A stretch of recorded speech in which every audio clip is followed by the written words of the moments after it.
HDR or non-HDR? That really is the question. The DJI Mavic Air 2 has this amazing HDR mode, and in this 5-video series we're going to take a look at some example footage, which is what we're doing today, and then next week we're going to talk about what HDR is, or what it's meant to be, and when to use it, and also when not to use it. And then the week after that we're going to compare HDR footage to non-HDR footage so that you can make up your own mind which one you like better.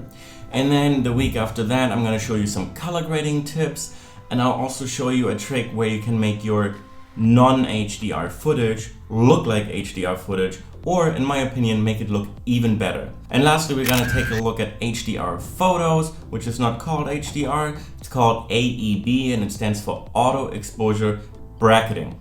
So if you want to learn more about the DJI Mavic Air 2's HDR capabilities, or you're interested in all sorts of other drone related content, click the little red button down below and subscribe to the channel.